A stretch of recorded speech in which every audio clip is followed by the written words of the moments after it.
તો મિત્રો તમે જોઈ શકો છો અત્યારના વોટર કાર્ડના વેરિફિકેશન નાખવાવાળા લોકો પર જો છે બહુ મોટા પાયે જો સ્કેમ કરે છે. આ વિડીયો પૂરો જોવો તો તમને ખબર પડે. આ છે બરોડાનો વિડીયો. તમે શું કરવા માટે આવ્યા છો અહીંયા? મેં વેરિફિકેશન નાખ્યું. હા, તો તમે સમજાવવાની જરૂર ખરી. સમજ ના પડી. આની શું સમજાય મને? પાછળનું કશું નહીં જોવાનું, પાછળનું હજુ ડોક્યુમેન્ટ નહીં કરવાનું. કેમ નથી કરવાના? તો આની અંદર લખ્યું છે અને અમે મકાન નંબર 13 છે મારું, તો મકાન નંબર 13 માં બીજા ભાઈનું કઈ નામ આવ્યું આમાં? લાવો તો એ તો તઈથી આવ્યું છે, તો હું તો કરવાનું? કોને આપી બના? લાવો, મને આપો, બતાવો. એવું ના કરશો યાર આ તમે. 13 નંબર કઈ છે? બે વાર ક્યાંથી આવ્યું? કઈ છે તે નંબર? આ નથી. કઈ છે? કઈ છે? રાજેન્દ્રભાઈ કઈ ગયા પેલા? નહીં મળ્યું, નથી અરે આયર્યું, કઈ છે? આયર્યું. કઈ છે? આ જોઈ લો ફ્રોડ. કયું? કઈ એ તો આ તઈથી તેવી 13 નંબર. પણ તઈથી આવ્યું તો હું કરવાનું?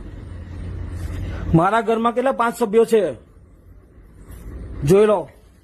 આ માણસ અહીંયા રહેતો પણ નથી, આ તો વાંધો એટલે તમારે સમજાવવાની જરૂર નથી. નહીં. સમજ પાડી ને. શું સમજાયા?